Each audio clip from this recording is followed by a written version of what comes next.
l'actualité automobile. Faites le plein. Un parcours bien contrôlé. C'est le Guide de l'auto. La référence depuis 1967.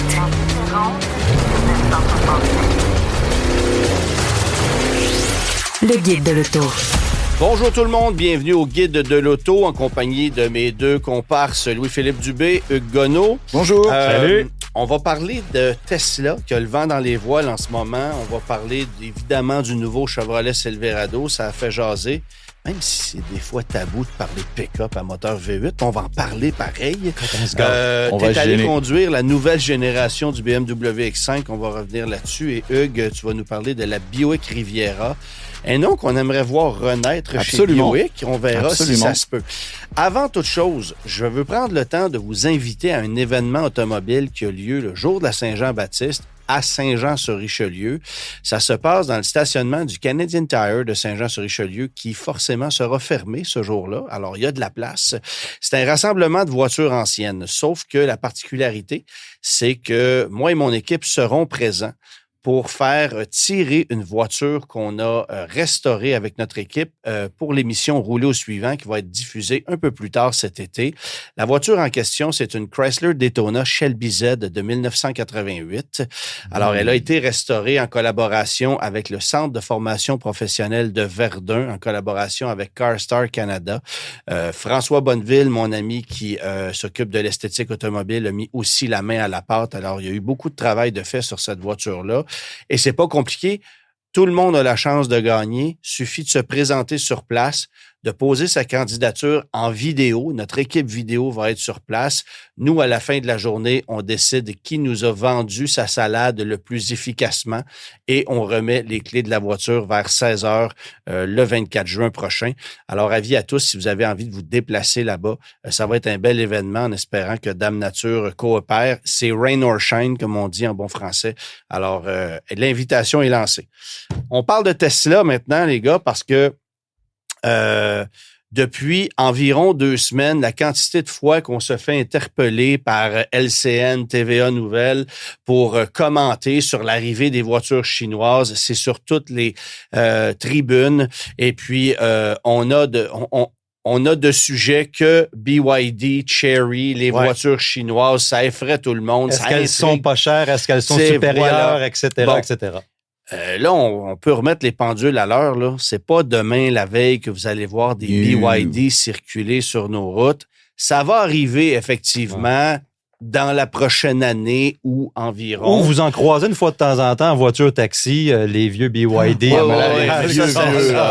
Mais ça fait longtemps qu'ils sont là. C'est des vieux BYD qui ne sont même pas autorisés à être plaqués personnels. C'est uniquement des taxis. C'est un projet pilote, ça. Ouais, mais c'est ça. Et elles sont toujours là. Mais c'est vrai qu'ils roulent encore. Oui, je n'en croise régulièrement. Tu vois la batterie dépasser d'un pied dans le dessous.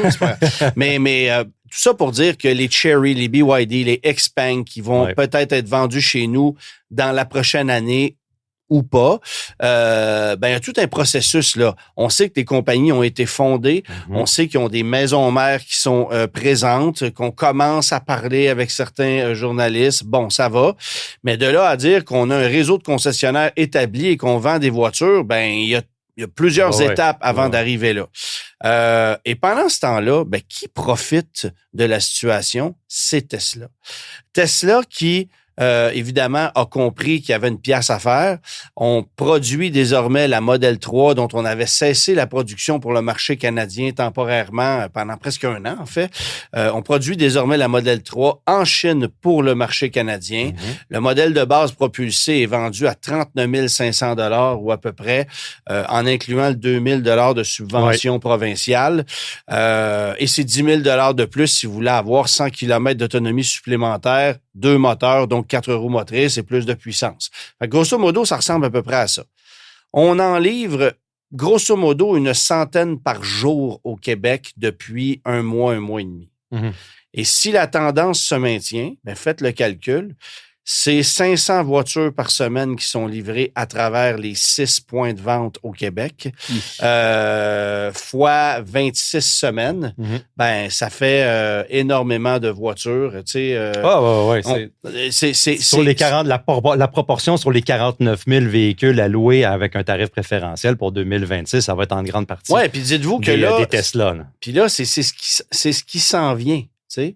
C'est ce qui s'en vient, mais quand tu regardes comment on est capable de livrer de véhicules, il y a des pics, des fois, on livre dans un seul point de vente 300 véhicules par semaine.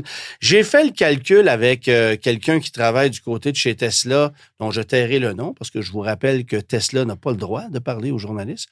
Mais j'ai fait le calcul, évidemment, avec les gens de Tesla, et ça ne serait pas surprenant qu'on arrive à la fin de l'année, à partir de maintenant jusqu'à la fin de l'année, avec un volume de 25 à 30 000 unités livrées en l'espace de 6 mois sur le marché québécois uniquement. Là. Alors, dites-vous que si on a livré de ce nombre, à peu près 20 000 Model 3 sur les 25 ou 30 000 véhicules qui ont été livrés parce qu'il y a aussi des modèles Y là-dedans, et qu'on est juste au Québec et que c'est 6 mois dans l'année et non pas une année complète parce qu'on a vendu aussi des voitures dans les 2 derniers mois. Après ça, extrapoler en considérant l'Ontario, les Maritimes, évidemment le BC, tout ça, ben, on pourrait arriver facilement à 40-45 000 Model 3 livrés au Canada cette année, parce que le prix est super alléchant et qu'il n'y a pratiquement pas de compétition à ce prix-là. Ouais. Et je vous rappelle que la voiture n'est pas admissible à la subvention fédérale parce qu'elle est de fabrication chinoise. Ouais. Et on n'a pas d'entente commerciale. Encore avec la Chine. Pour 2026, le plafond, c'est 49 000 unités, 49 000 véhicules électriques chinois. Ouais.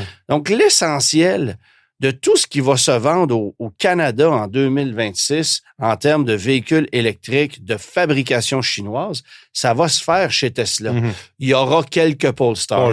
Il y aura, on verra ce qui va arriver à l'automne. Est-ce que certaines marques chinoises vont commencer à livrer quelques unités pour dire qu'on a des véhicules de l'année 2026 qui ont été livrés? Dans les salles de montre. C'est pas impossible.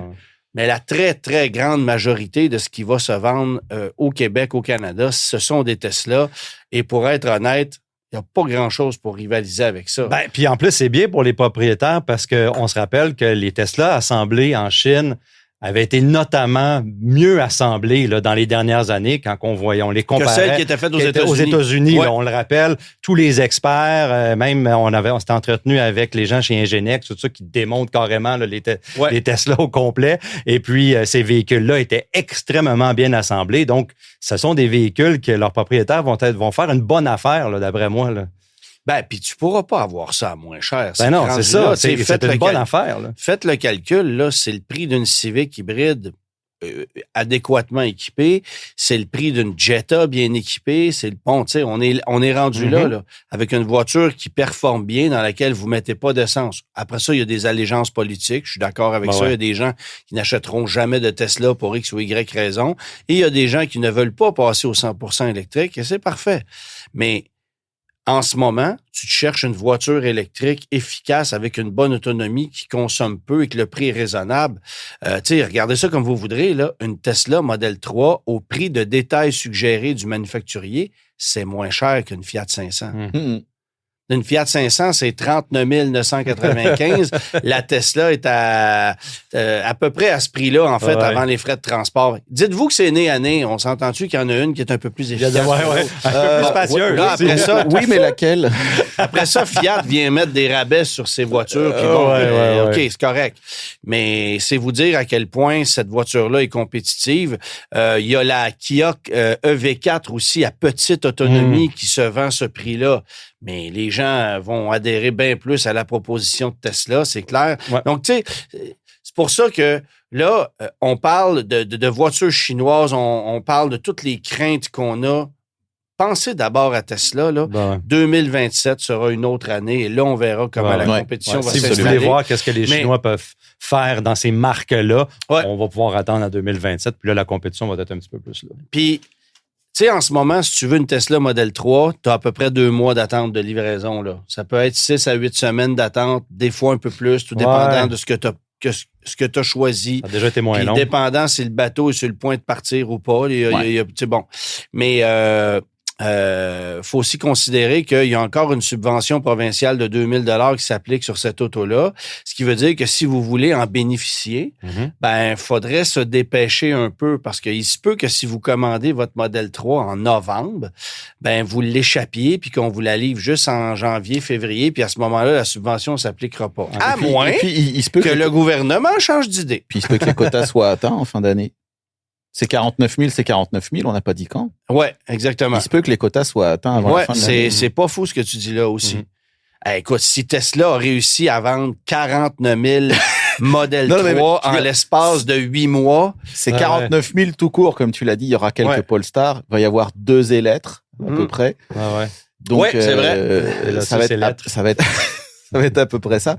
Mais ça veut dire que si, à la vitesse où ils vont en ce moment, les 49 000 risquent d'être nettement atteints avant la fin de l'année sur le Canada.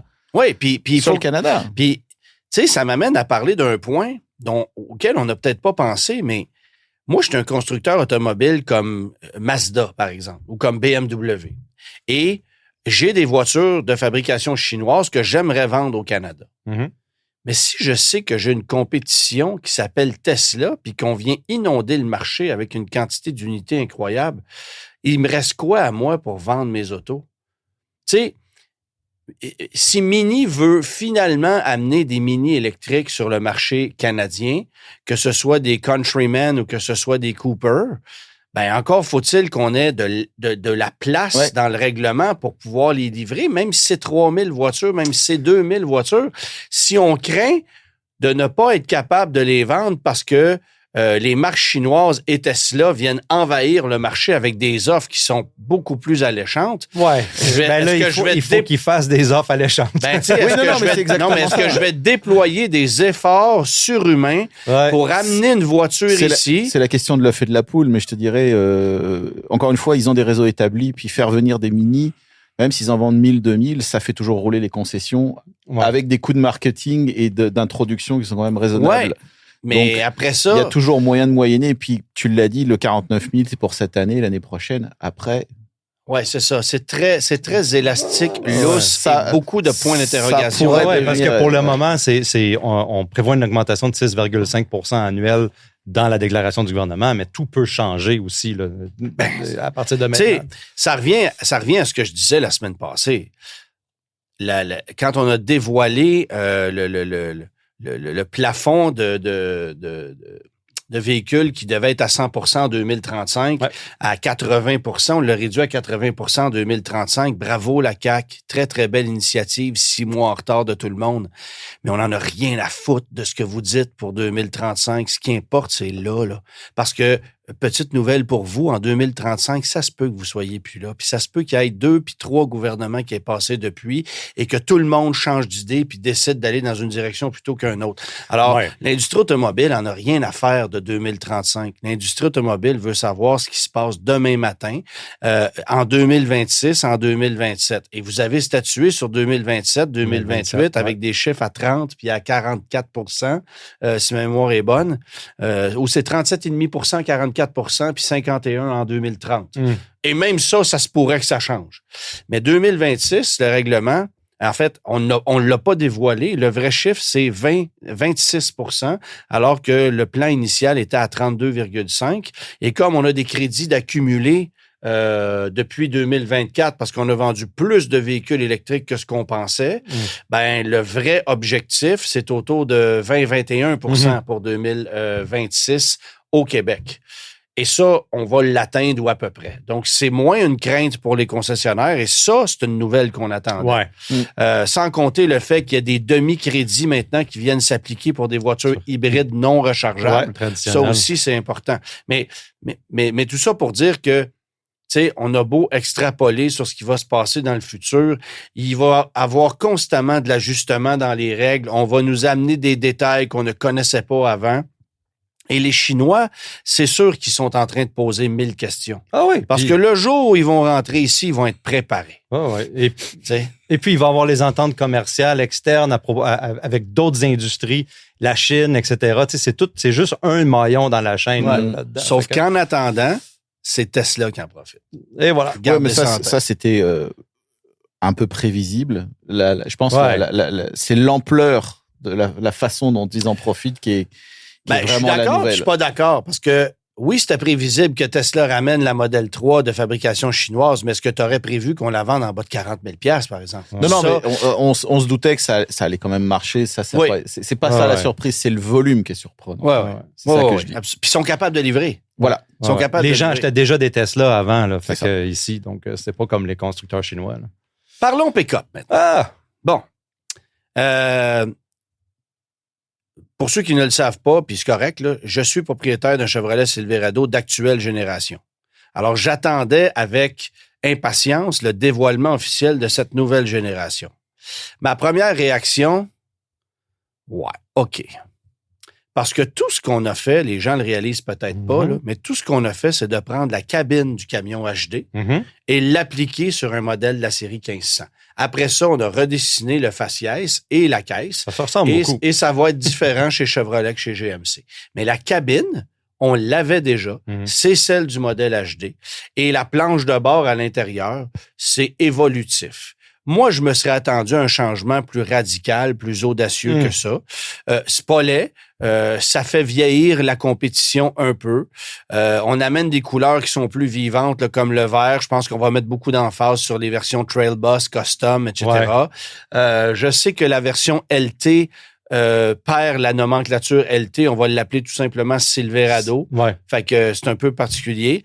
Mais le gros truc, évidemment, la grosse nouvelle, c'est le fait, d'abord, qu'on conserve le diesel. Je suis le premier surpris. Comment est-ce qu'on fait pour garder un diesel aujourd'hui puis que ça passe encore les normes alors que tout le monde a abandonné ça? C'est le seul véhicule poids léger. Demande à Volkswagen, ils ont peut-être une solution. Oui, c'est ça. Mais c'est le seul véhicule poids léger que tu peux commander encore avec un moteur diesel en Amérique du Nord. Après ça, 2 nouveaux V8. 5.7, 6.6. On est allé à contre-courant de ce qu'a fait Ford, Ram et Toyota, parce que Ram a lancé un 6 cylindres en ligne turbo-compressé. Ford, depuis 2010, vend un moteur EcoBoost 3.5 litres qui fait quand même un bon travail, qui a fait ses preuves. Et chez Toyota, on est passé à du 6 cylindres aussi, hybride au turbo-compressé. Mais GM, V8 atmosphérique, puis plutôt que de réduire les cylindrées, on les grossit. Dans le temps des décisions du côté de Ram, du côté de Toyota, etc., Ford, c'était pas le même contexte politique aux États-Unis. Ah oui, mais je t'arrête, attends un peu. Là, on ne travaille pas sur ce moteur-là depuis la semaine passée. Oh non, mais ils sont sur ce moteur-là. Il aurait pu l'abandonner, mais il aurait pu l'abandonner si les choses avaient été différentes. Mais là, ils se sont permis de le commercialiser à fond la caisse. Je pense qu'il l'aurait commercialisé de toute façon. Ça veut dire qu'ils devaient certainement passer les normes de pollution anyway, les anciennes normes de pollution. Mais les normes sont tellement plus lousses. lousses. Vis-à-vis des camions légers versus des voitures. C'est pas la même. C'est pas dans la même boîte. Pendant qu'on abandonne le moteur V6 dans la Genesis G70 parce que ça passe plus les normes pour une automobile, on vient planter un 400 pouces cubes dans un Silverado. C'est ça qu'on fait, là. Fait que le 6.6 litres V8, on n'a pas les détails au niveau des chevaux, du couple. Mais le 6.6 reprend le flambeau du 6.2 et le 5.7, donc 350 pouces cubes, reprend... c'est des beaux chiffres, là. Un 350 puis un 400. Ça rappelle des choses. Fait que le 5.7 reprend le flambeau du 5.3.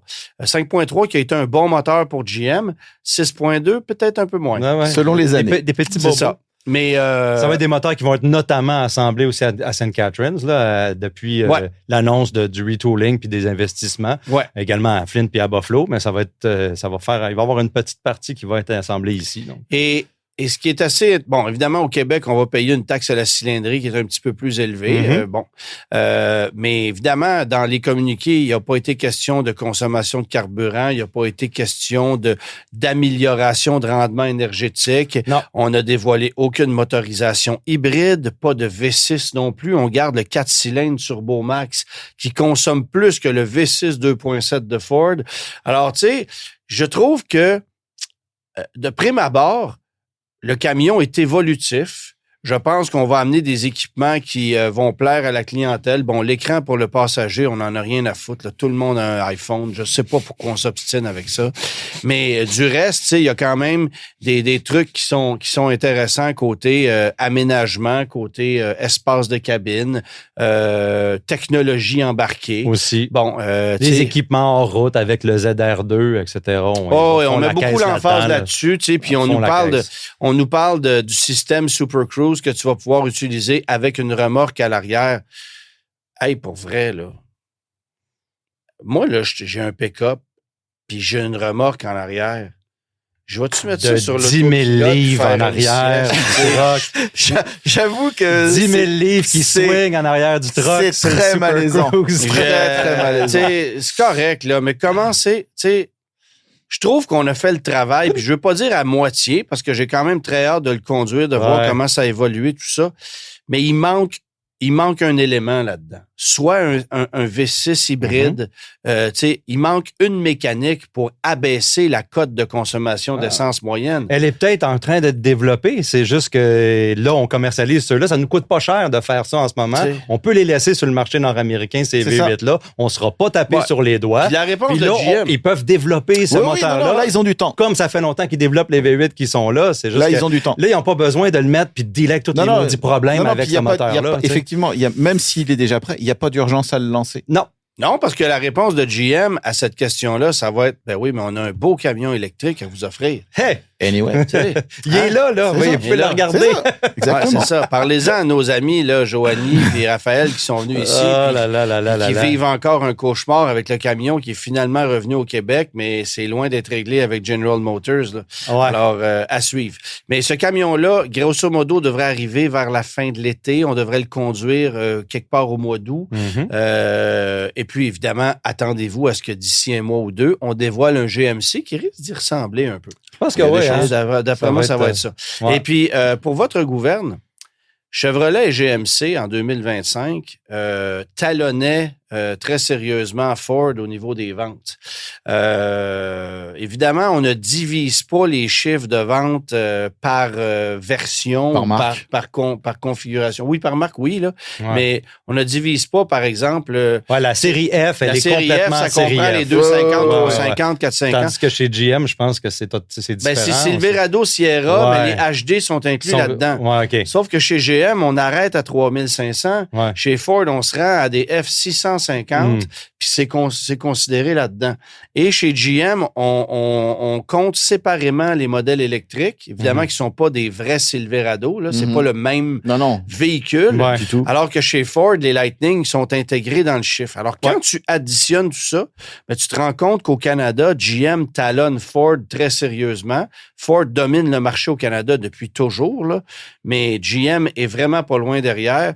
Ram, moins 25% au niveau des ventes en 2025, fait qu'on s'entend qu'on n'est plus dans la course. Mais aux États-Unis, GM a dépassé Ford. Et c'est intéressant comme analyse parce qu'il y a pratiquement 100 000 unités de plus de GM vendues aux États-Unis que de Ford. Ce qui veut dire que quand tu combines les ventes totales nord-américaines de Ford et de GM, ben c'est GM qui est en avance. Parce que ici, Ford est en avance absolue d'à peu près 15 000 unités. Okay. Ce qui pèse pas le poids versus le 100 000 unités d'écart aux États-Unis.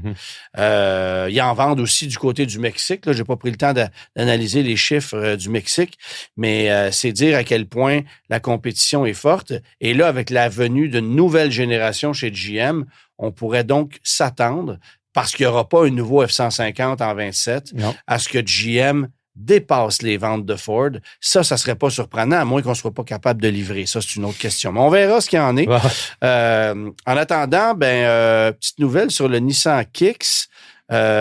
Ici, on nous sert un moteur 2 litres un peu ordinaire, là, ce qu'on a dans la Sentra, mais il existe des versions un petit peu plus attrayantes, disons ça comme ça, du côté du Japon. Oui, on a dévoilé un hybride, en fait, du côté du Japon. On utilise la fameuse technologie e-Force, e-Power, excuse-moi, du côté de l'hybride qu'on a pu essayer là, tout dernièrement, qui a fait son entrée chez nous là, avec le Rogue, notamment. Puis là, on voit la version Rock Creek du Kick, qui est essentiellement une robustesse esthétique, une version robuste esthétiquement du Kicks. Évidemment, on s'attend à ce que peut-être cette version-là fasse son chemin chez nous, mais pour le e-Power, je le sais pas. Esthétique. Bon, écoute, dans le bas de caisse, là, tu vois, il y a du plastique. C'est robuste. On a fait mais il est beau, ben.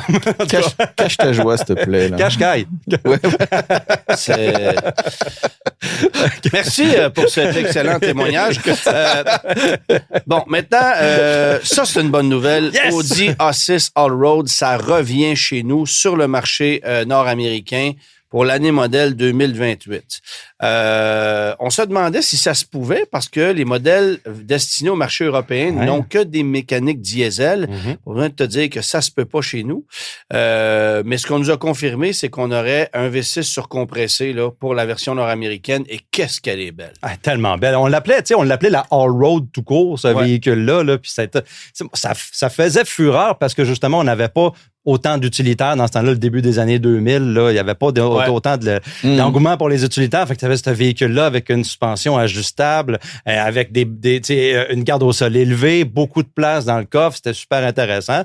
Et puis là, ça s'est pas mal resté en... Les familiales en Europe, c'était là que c'était le plus populaire. Puis on ne nous a pas vraiment revenu avec ça. Il y a eu quelques modèles là, chez Audi puis Volkswagen. L'A6 Allroad est encore disponible, l'ancienne génération, au moment où on se parle. Là. Il en reste quelques unités disponibles chez les concessionnaires, mais c'est un véhicule qui a vieilli. Puis, évidemment, ça reste un véhicule étonnamment moins populaire que la RS6 avant, qui se vend comme 60 000 $. De plus. Ça n'a pas de bon sens. Là. Fait que, mais là, qu'on revienne avec une Allroad de cette génération-là. Qui a plus de caractère, qui a plus de punch, qui est magnifique. Moi, ça me confirme une chose. Il y a un engouement pour les voitures familiales qui revient. Je peux te dire que je conduisais la E53 Formatic Plus la semaine passée en version familiale et c'est une sacrée machine intéressante. Et des familiales plus abordables que les gros modèles qu'on nous sert là, réellement avec des qui coûtent 100 000 $. C'est là que ça devient intéressant. 150 même. 150 et des plus, M5 Touring là, puis tout ça. Mais là, maintenant, tu regardes ces modèles-là puis tu te dis, peut-être que ça va être plus accessible. Puis là, les ventes vont ça va quand même tourner autour du 100 000 $. Juste en bas de 100 000. Oui, c'est ça. Mais, non, mais ils font revenir ces modèles-là à des prix élevés parce que ils sont extrêmement rentables. Mais si ensuite ils continuent à bien se vendre, il y en aura de plus en plus. Puis c'est un effet de balancier. Il y a des VUS partout. Donc là, maintenant, les gens, pour se distinguer, vont racheter plus de familiales. Comme il y a 20 ans, les gens achetaient des familiales et pour se distinguer, ils ont commencé à acheter des VUS. Ou lâcher les minivans pour aller vers des VUS. Tu sais. Mais en fait, là, c'est un simple retour de balancier. Pour le moment, il se fait sur des versions très, très chères parce qu'il faut les homologuer, puis puis c'est rentable. Mais si tout va bien, je le souhaite, ça va glisser vers des modèles plus accessibles. On commence par introduire justement la Allroad parce que c'est un modèle robuste, qu'on peut justifier un prix un peu plus élevé, puis robustesse égale peut-être un peu d'intérêt de la clientèle. Là, il faut que ça coule vers les modèles normaux, là, si on veut un modèle. Je veux dire, si tu veux faire réduire tes consommations, tu as intérêt à revenir sur des châssis de voiture plutôt que sur des châssis de camion. Ouais, mais tu sais, attendez-vous c'est dans l'intérêt de tout le monde. Mais il y aura toujours des VUS partout. Ça, c'est pas. Mais il va y avoir juste un petit shift, j'espère. Mais pour moi, c'est écrit dans le ciel que le retour de la Allroad signifie le retour de la RS6. Là. C'est sûr qu'on va la ramener. Tu sais, faut pas oublier un truc, là. Là, Audi est sur le point d'abandonner la 6 Allroad et la RS6. Il y aura une année où il n'y aura rien. Volvo vient d'abandonner les V60, V90 Cross Country, mais Mercedes est arrivé en 26 avec la E450 All-Terrain, la E53. Ça, c'est cool. La All-Terrain, c'est directement dans la mire d'une Allroad. Et donc, BMW est arrivé avec la M5 Touring. Là, il y a eu le concept G90 Wingback chez Genesis qui a fait énormément jaser. Je serais vraiment pas étonné qu'on entre ça en production pour en faire un Halo Car chez Genesis. Les familiales de performance ont la cote. Maintenant, ce genre de voiture-là, ça va devenir des voitures axées sur la performance parce que, une RS6 s'est rendue 165 000 $ avant option. Puis évidemment, c'est des machines qui font rêver, bien sûr, mais il n'y a pas que ça. Et il y a une migration qui va se faire fort probablement, moi j'en suis persuadé, des acheteurs de berlines de luxe vers les familiales de luxe.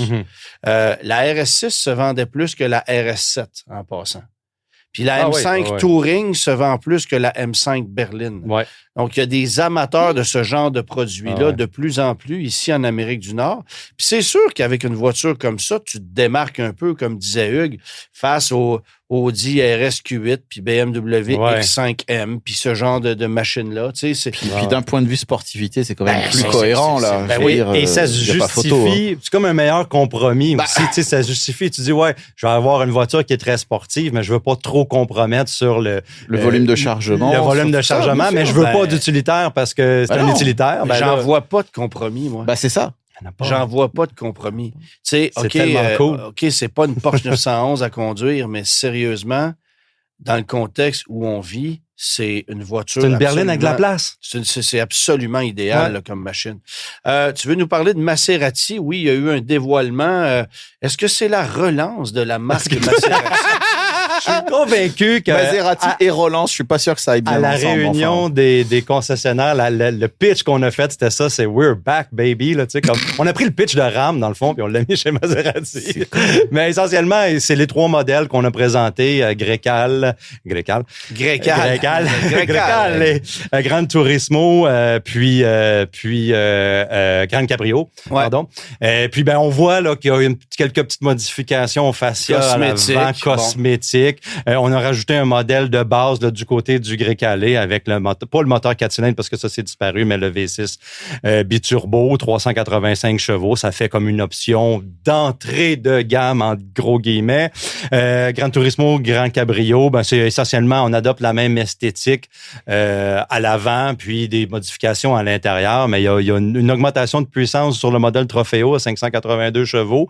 Puis pour ce qui est de l'électrique, on a augmenté du côté du Grécalé un peu l'autonomie jusqu'à 444 km, mais c'est essentiellement ça. Là. C'est essentiellement ça. Mais tu sais, la seule avenue que je vois pour le Grécalé, c'est le fait que Porsche abandonne le Macan à essence. Et les gens vont se chercher des alternatives. Est-ce qu'un Grécalé, ça peut être une alternative intéressante à un Macan? Pour vrai, c'est pas si vilain. Il faut qu'on soit parlable au niveau des prix parce que le problème, c'est que t'es collé avec. Mais en même temps, t'es collé avec un Macan électrique. Tu sais, ça non plus, c'est pas revendable. Fait que... ça va prendre un petit peu de temps. Il y a ça, mais compact Porsche arrive. Explique-moi qui se présente chez Maserati pour acheter une grande Cabrio à 325 000 $. Regarde, personne. C'est pas compliqué. En 2017, l'année pic de Maserati, ils avaient vendu 51 000 exemplaires à travers le monde. L'année dernière, à travers le monde, c'est moins de 8 000. Ouais, moins que Ferrari. Moins que Ferrari. C'est ça. Qui tourne à 13 000. Et Ferrari, ils ont des politiques de restrictions. Ouais. Ils harcèlent le client pour le faire sentir mal, etc. Et ils arrivent à écouler sans difficulté 13 000 exemplaires, alors que Maserati... prix pour que tu rentres chez le concessionnaire, ils en ont écoulé moins de 8 000 worldwide. Alors, est-ce qu'on va vendre plus de Ferrari Luce ou de Maserati Folgore? Folgore, c'est ça. On verra. C'est la grande question. C'est une bonne question. Dans un comparatif pour le guide de l'auto, peut-être. Je veux bien être présent à celui-là. Quelle excellente idée. Un article extraordinaire que personne ne va lire. Alors, au retour, on vous parle de la Buick Riviera première génération qui a été commercialisée sur 3 ans.